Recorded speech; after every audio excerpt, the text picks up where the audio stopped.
Hey everyone, welcome to our deep dive today. We're going to be looking at English language learning. Okay.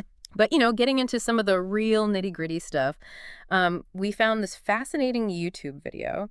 It's a conversation between Ronica and Robin, and they've both become fluent in English, and they talk about their whole journey, like all the way from when they were first starting, struggling with English, to where they are now. Right. So I think we can all learn a lot from them. Absolutely. And, it's so interesting. They actually say in the video that they're still learning English. Oh, really? Yeah, I think that's such an important message because it shows us that learning a language, it's not like you just reach the end. Right. You don't get to like 100% fluency and then you're done. Yeah. It's an ongoing journey. Yeah, it's like constantly evolving. Exactly. I love that they're so open about that, and I Yeah. think it makes their experiences so much more relatable because they're not pretending to be perfect.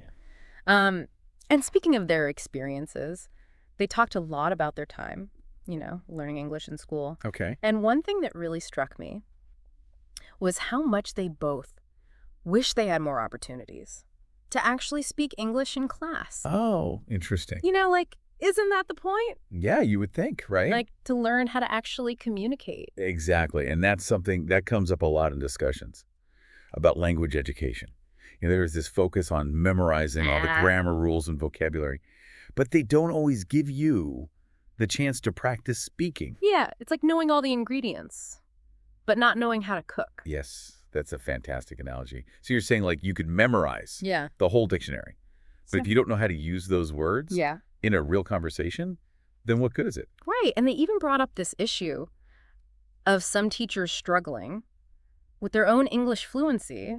They said some teachers really relied heavily on textbooks and kind of stuck to that prepared material. Yeah, I mean, that's a valid concern. Yeah. Because if the teacher isn't confident speaking, then how are the students going to feel comfortable practicing? Makes sense. And in the video, they actually suggested some really simple solutions. Oh, like what? Like even just dedicating 5 minutes of each class to English conversation. Oh, wow. That's a really simple idea, but I bet it would make a big difference. Absolutely. Even those small changes can have a ripple effect. Yeah, for sure. So moving on a bit, they also discussed, learning vocabulary in context, not just, memorizing those lists. Veronica talked about how she used to spend hours memorizing words from textbooks, but then she would freeze up when she tried to use them in real life situations. Wow, yeah, that makes sense because it's one thing to know the word. Right. But it's another thing to know how to use it in different situations. Yeah, like you need to understand the nuances and how it all fits together. Exactly. It's like back to that cooking analogy. Okay. Knowing the names of all the ingredients doesn't mean you can actually make a dish. Right. You need to know how to combine them. Exactly. And, speaking of real life situations, I'm sure we can all relate to this. That feeling of freezing up. When you're asked to speak English in class. Oh, yeah, absolutely. They shared this story about a student who memorized this whole speech and impressed everyone. But the point was, memorization isn't true fluency. Right. It's not about just reciting something you've learned by heart. Right. It's about being able to use the language spontaneously. Yeah, and that takes confidence. Exactly. And the video talks a lot about overcoming that fear. Oh, yeah, I remember that. They said we need to break free from that fear and embrace the language. I love that word, embrace. Yeah. It's not just about accepting English. It's like really welcoming it into your life. Yes, and using it actively without being afraid to make mistakes. Right. And, speaking of mistakes, I mentioned that funny market anecdote at the beginning. Oh, yeah, I was curious about that. Okay, so Veronica actually shared this story about this really embarrassing encounter she had with her teacher at the market. And at first, it actually made her dislike English even more.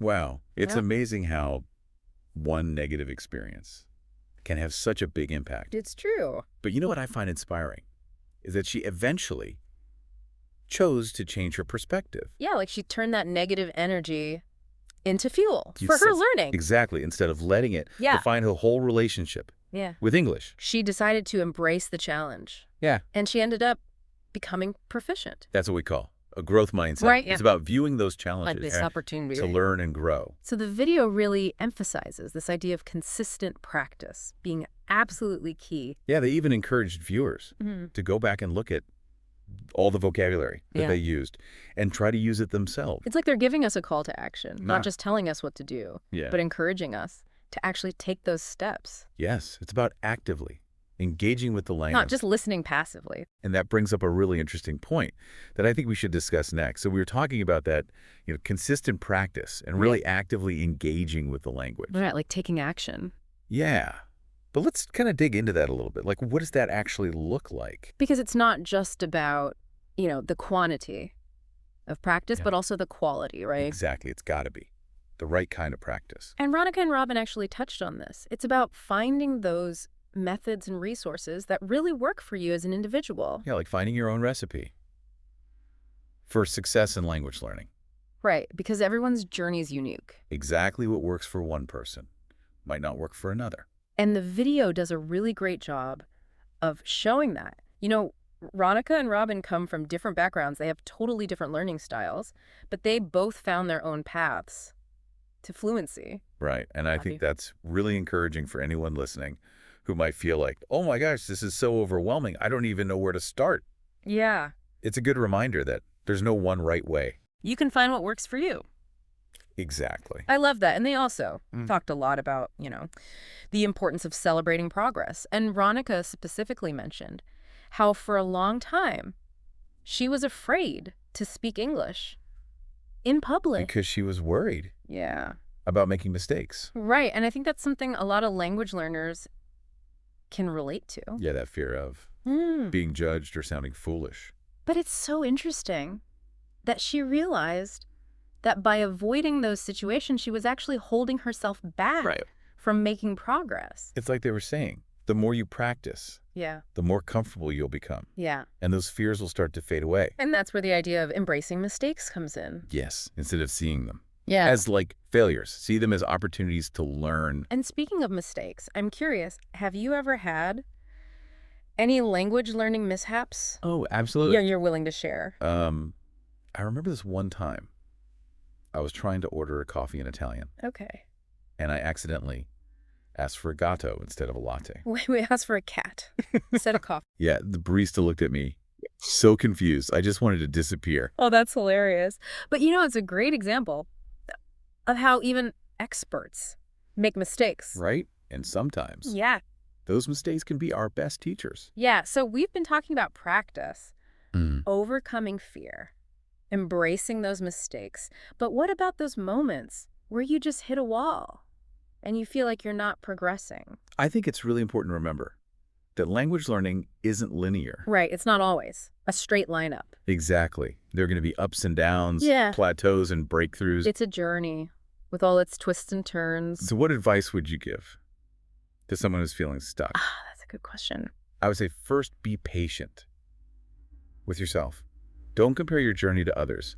Everyone learns at their own pace. Yeah, that's so important. Second, remember why you started learning English in the first place. Reconnect with that motivation. Exactly. And third, don't be afraid to try new things Oh, or to ask for help. yeah, find that support system. And speaking of support, Ronica and Robin talked about finding a language learning community. Oh, yeah, I remember that. It's about surrounding yourself Yeah.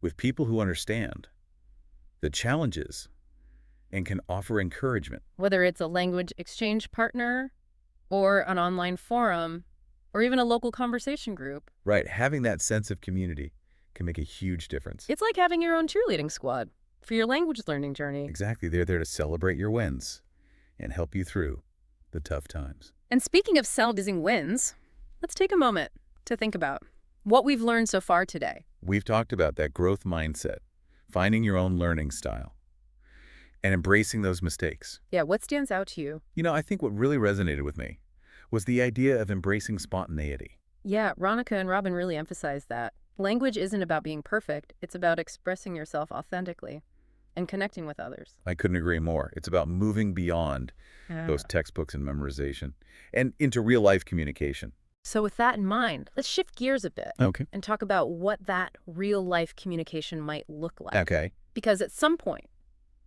you have to put those skills to the test, right? Absolutely. And that can feel daunting. But it's about starting small Yeah. and building that confidence over time. So how do you actually start putting those English skills to the test in the real world? Well, there's a ton of ways you can do that. Yeah.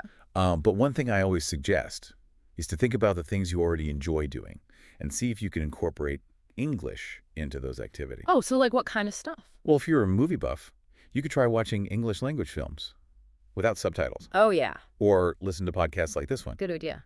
Reading's another great way to expand your vocabulary and get a feel for different writing styles. It's like you're immersing yourself in the language Yeah, without even realizing it. exactly. And don't forget about those language learning But communities. yeah, those can be super helpful for finding conversation partners. Absolutely. Or even just to practice your writing skills. Mhm.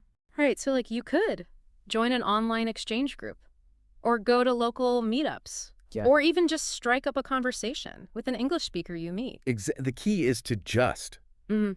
create opportunities for yourself.